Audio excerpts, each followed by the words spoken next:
नमस्ते दोस्तों, आज इस वीडियो में हम बात करने वाले हैं वारी एनर्जी के बारे में। इस वीडियो में हम ये जानने की कोशिश करेंगे कि जिसको आईपीओ लग गया है उनको क्या करना है, और सेकंड थॉट जिनको आईपीओ नहीं लगा है, जिनको ये आईपीओ मिला ही नहीं है, तो वो उनको क्या अभी एंट्री कर लेना चाहिए, नहीं करना चाहिए, फंडामेंटली स्ट्रांग है कि नहीं कंपनी, इसके ऊपर हम डिस्कस करने वाले। ठीक है, देखेंगे तो हमको पता चलेगा कि जिनको लॉट लग गया उनको रखना चाहिए कि नहीं रखना चाहिए। अगर आप एक बार फंडामेंटली जान लोगे ना कंपनी को, तो आप खुद ही डिसीजन ले लोगे कि रखना है कि नहीं रखना है। और बाकी जो फ्रेश एंट्री के लिए सोच रहे हैं उनके लिए भी ये वीडियो है, उसके ऊपर भी हम बात करेंगे कि उनको अभी फ्रेश एंट्री ले लेना चाहिए कि अभी रुकना चाहिए, थोड़े दिन वेट करना चाहिए। ये जो सारे सवाल है आपके इस वीडियो में क्लियर हो जाएंगे। तो देख सकते हो अभी प्राइस चल रहा है इसका अराउंड 2400 के आसपास। बहुत वॉलेटिलिटी देखने के लिए मिली है। जब से ये लिस्टेड हुआ है 2600 पे था, फिर 2500 जा रहा है, 2400 आ रहा है, क्योंकि बहुत लोग अपना माल खाली कर रहे हैं, कोई खरीद रहा है, ये सारी बातें चल रही। ठीक है, वो तो चलता रहता है डेली, वो बात की बात हो गई। अपना नज़रिया हमेशा थोड़ा लंबा ही रहना चाहिए। ठीक है, क्योंकि आप कोई बिज़नेस डालोगे तो आपका कोई 6 महीने के लिए बिज़नेस डालोगे नहीं, आपका भी नज़रिया लंबा ही रहेगा ना, तो उस हिसाब से अपना नज़रिया भी लंबा ही रखना चाहिए। ठीक है, अगर मैं यहाँ पे वारी एनर्जी सर्च करता हूँ तो यहाँ पे देख सकते हो कि 1990 की कंपनी है। इसके डिटेल हमने ऑलरेडी चर्चा कर ली है। ठीक है, हमने ऑलरेडी बता दिया कि इसकी कैपेसिटी कितनी है, ये बाहर के देशों में एक्सपोर्ट करते हैं और 50% इनका एक्सपोर्ट अमेरिका में होता है। और लार्जेस्ट वो सोलार ईवी पैनल बनाने वाली ये कंपनी है। इनकी कैपेसिटी अराउंड 18 गीगावाट की है और इनके पास क्या बोलते हैं कि नहीं सॉरी, इनकी जो इंस्टॉलेशन कैपेसिटी वो 12 गीगावाट की है और इनके पास कुछ ऑर्डर बुक पड़े हैं 18 गीगावाट की। ये सारी बातें हमने पहले भी चर्चा कर चुके हैं। ठीक है, ये तो इसके ऊपर नहीं करेंगे। देखना है वारी एनर्जी सर्च करना और रितेश वर्मा लिख देना, आ जाएगा आपको आपके सामने वीडियो। यहाँ पे देख सकते हैं इसका मार्केट कैप अराउंड कितना दिखाई दे रहा है, 68,000 करोड़ के आसपास, यानी कि एक मिड कैप और स्मॉल कैप के बीच की कंपनी बोल सकते हो है। ठीक है, ये और इसका आरओसी बहुत तगड़ा है। आरओसी में आपको दिखाने की कोशिश करूँ, आरओसी और आरओई 40 प्लस का आरओसी आरओई बहुत ही तगड़ा है भाई, बहुत ही तगड़ा है। मतलब समझ जाओ जिसको ये आईपीओ मिल गया ना, बहुत अच्छा है उसके लिए, मतलब बहुत अच्छा, मतलब उसके मज़े ही है भाई। मतलब शॉर्ट टर्म के लिए तो मज़े ही है कि उसको गेन देखने के लिए मिला, पर लॉन्ग टर्म के हिसाब से भी देखा जाना बहुत अच्छा है।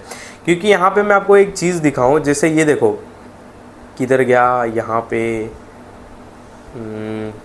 हाँ ये देखो, इसका 2020 में ये 39 करोड़ के नेट प्रॉफिट पे थे, आज ये 1274 करोड़ के नेट प्रॉफिट पे। सेल्स की मैं बात करूँ तो भाई 2000 करोड़ की सेल्स पे थे, आज इनकी सेल्स अराउंड 11,000 करोड़ पहुँच चुकी है। इसके ही दम पर ये इसका जीएमपी इतना टाइट था और इतने लोग कूद पड़े थे, क्योंकि इसकी सेल्स देखो आप, रेवेन्यू देखो, और फ्यूचर है, वाकई फ्यूचर है भाई। सोलार पैनल हमारा फ्यूचर है। ठीक है, तो भाई कोई दिक्कत नहीं है। बाकी रिजल्ट का, इनके जो बैलेंस शीट है काफ़ी अच्छा लगा। यहाँ पे अगर मैं आपको रिजर्व दिखाऊँ, रिजर्व देखो 3,825 करोड़ का रिजर्व है भाई। एक टाइम पे इनके पास केवल 100 करोड़ का रिजर्व था, वो आज बढ़ते बढ़ते 3,825 हो गया करोड़, 3,825 करोड़ हो गया। बोरोइंग्स बोलूँ तो बोरोइंग्स केवल 553 करोड़ है। कर्जा कुछ भी नहीं है, कैश रिच कंपनी बोल सकते हो। यहाँ पे इन्होंने इन्वेस्टमेंट भी करके रखा है भाई, मतलब फ्यूचर के लिए। देखो यहाँ पे आपको दिखेगा कि cash working in progress CWIP 1341 crore का इन्होंने मार्च 2024 के साल में इन्होंने इन्वेस्टमेंट किया, अराउंड 1341 करोड़ का। तो भाई बहुत बड़ी बात है। एक बात नोटिस करो, हाँ, जिसको आईपीओ मिल गया बहुत खुश नसीब है वो। इन्वेस्टमेंट यहाँ पे देख सकते हो 71 करोड़ का इन्होंने करके रखा है, वो ठीक है।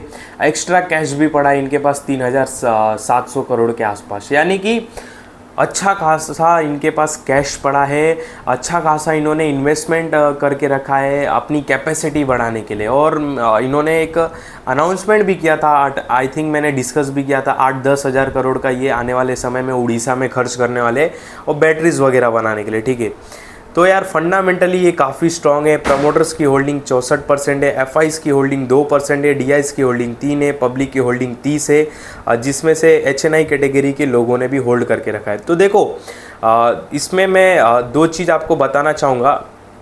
जिसके पास पड़ा है पढ़े रहने दो, ज़्यादा कुछ नया करने की ज़रूरत नहीं, ज़्यादा कुछ सोचने की ज़रूरत नहीं। ठीक है, जिसके पास पड़ा है मतलब कुछ करो मत। और आप क्या बोलते कि 24-25 हज़ार जो भी आपका पैसा बना रहेगा, 13,000 पे ऑलमोस्ट सबको एक ही लॉट लगा रहेगा।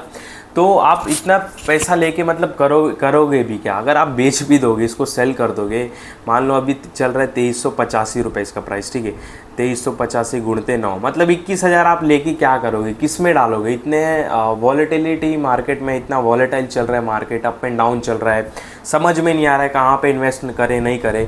अब आपको एक ऐसा आईपीओ मिल गया है जिसका भाई प्राइस हमको मिला है 1503 रुपये पे और चल रहा है 2386, तो क्या ही करना है? मतलब राजा बन के बैठे हो तो राजा बन के बैठे रहो, ठीक है, कुछ करो मत। इसके जो और भी डिटेलें आने दो, थोड़ी और भी कंपनी की डिटेल, मीन्स इनकी जो जैसे होल्डिंग्स है, शेयर होल्डिंग पैटर्न, तो ये थोड़ी और मतलब 1-2 और देख लो, 3-4 क्वार्टर और देख लो, शेयर होल्डिंग पैटर्न में कितने चेंजेस होते हैं वो देखो। बाद में आप इसके रिजर्व कैसा बढ़ रहा है वो देखो, इन्वेस्टमेंट कैसा बढ़ रहा है वो देखो, कंपनी का क्या आउटलुक है। तो मेरे ख्याल से आने वाले 1 साल तक इस कंपनी को बहुत अच्छे से ट्रैक करो आप, ठीक है, देखो इन्वेस्टमेंट कितना कर रहे हो, शेयर होल्डिंग पैटर्न में कितने चेंजेस आ रहे हैं, नए इन्वेस्टर कितने आ रहे हैं, ये सारी बातें नोटिस करो और मेरे ख्याल से 1 साल के बाद ही कुछ डिसीजन लो, समझे, बेचने का। जिसको आईपीओ लगे, मैं उसकी बात कर रहा हूँ। अब जिसको नहीं लगा वो क्या करे, उनको कूदना ही है, कंपनी बहुत अच्छी है, उनको इसमें जंप करना ही है। तो देखो इसका एक लो है, मैं आपको बता देता हूँ। देखो मैं फिक्स नहीं है, मतलब कोई भी बाय सेल का कॉल नहीं है और मैं गलत भी हो सकता हूँ, मैं अपना एक पर्सनल बात बता रहा हूँ, ठीक है, मेरी ये एक पर्सनल थॉट है, ठीक है, मतलब मेरा एक पर्सनल ज्ञान है, पर्सनल बोल सकते हो, एक्सपीरियंस है। अभी इसका देखो एक लो बना है 2300 का, ठीक है, तो अगर आपका नज़रिया कम से कम, देखो 2 साल का इनके पास ऑर्डर बुक है, आपका नज़रिया 2-2.5 साल का है, तो जो करंट भाव चल रहा है वो भी बेस्ट है, ठीक है, 50-60 रुपया ऊपर नीचे नहीं सोचना है। पहला बात तो ये हो गया, उनके लिए हो गया जिनको उतना भाव ताव नहीं देखना है, जो करंट प्राइस चल रहा है उनके लिए वो ठीक है, ठीक है, जो लेना चलते हैं, वो जो एक पहले कैटेगरी की लोग हैं वो करंट भाव भी ठीक है। अब सेकंड आते हैं जो बहुत भाव टू भाव चलते हैं, जो बॉटम पकड़ने की कोशिश करते हैं, ठीक है, उनकी मैं आप बात बताता हूँ। तो ये जो 2300 का लेवल है, जो इसका लो बना है, ठीक है, लो बना है, ये लो बहुत इंपॉर्टेंट है, इस लो को ध्यान दो। सपोज 2300 का जो लो टूटता है, ध्यान से सुनना क्या बोल रहा हूँ, सपोज ये 2300 का लो टूटता है, 2300 के बाद सपोज स्टॉक ने एक 2200 का लो लगा दिया, ठीक है, 2300 का लो तोड़ा, सपोज स्टॉक ने 2200 का लो बना दिया और 2200 से ये बाउंस बैक हो गया, अब 2200 से वापस ये 2300 हो गया, तो वो जो 2200 का वापस लो बनेगा ना, वो समझ जाओ उसका एक लाइफ टाइम लो बन गया, उसके बाद उस लो को टच नहीं करेगा, आप ऐसा समझ सकते हो, ठीक है, ऐसा हो सकता है, क्योंकि जिस हिसाब से फंडामेंटली स्ट्रॉन्ग है और अच्छे खासा कैश रिजर्व पड़ा है, ग्रोइंग बिजनेस है, ग्रोइंग सेक्टर है, उस हिसाब से मैं बता रहा हूँ। जो भी अगर इसका फ्यूचर में अगर एक लो बन जाता है 2300 के नीचे अगर, तो वो उसका लो एक लाइफ टाइम लो हो जाएगा, फिर आपको उस रेट पे दोबारा नहीं देखने के लिए मिलेगा, ठीक है। सपोज़ ये कल को 1-2 दिन में आने वाले समय में 2100 आ गया, तो वो जो 2100 के बाद जब बाउंस बैक हो गया वो 2200 चला गया ना, मतलब 2100 के बाद बहुत जल्दी उसकी स्ट्रॉन्ग बाउंस बैक देखने के लिए अगर मिलता है, तो उसका 2100 का जो लो रहेगा वो लाइफ टाइम लो हो जाएगा, फिर वापस नहीं आएगा।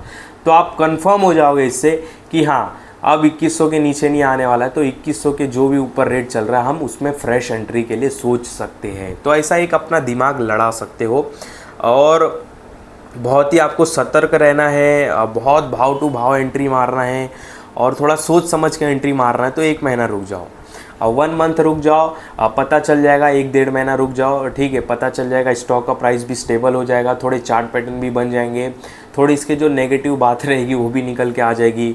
और जो अभी मतलब थोड़ा हाई पी पे भी, मतलब हाई पी पे मीन्स थोड़ा ओवर वैल्यू हो गया है, 1500 रुपया प्राइस है, 2300 चल रहा है, तो जो इसका दुख दर्द जो भी रहेगा करेक्शन का ये तो 1-1.5 महीने में निकल जाएगा। और प्लस थोड़ा अभी माहौल भी सही नहीं चल रहा है और थोड़ा अभी दिवाली के समय में थोड़ा मार्केट संभला है, मतलब दिवाली आ रहा है इसके वजह से, तो ये दिवाली वगैरह जो त्यौहार हो जाएंगे, ठीक है, जो त्यौहार बीत जाएंगे उसके बाद थोड़ा जब नवंबर-दिसंबर का महीना आएगा तो उस बीच में थोड़ा मार्केट बियरिश रह सकता है, तो उसमें हमको ये थोड़ी गिरावट में भी मिल सकता है, तो उसमें भी आप वेट कर सकते हो। तो आपके पास 2 ऑप्शन है, पहला कि जो भाव चल रहा है करंट लेके बैठ गए, 2-3 साल के लिए भूल गए, हाँ 2-3 साल तक तो छटपटाना मत, ठीक है, समझ गए, क्योंकि थोड़ा बैलेंस शीट बनने दो, चार्ट पैटर्न बनने दो, थोड़ी इसकी जो नेगेटिव बात रहेगी ना वो भी निकलने दो।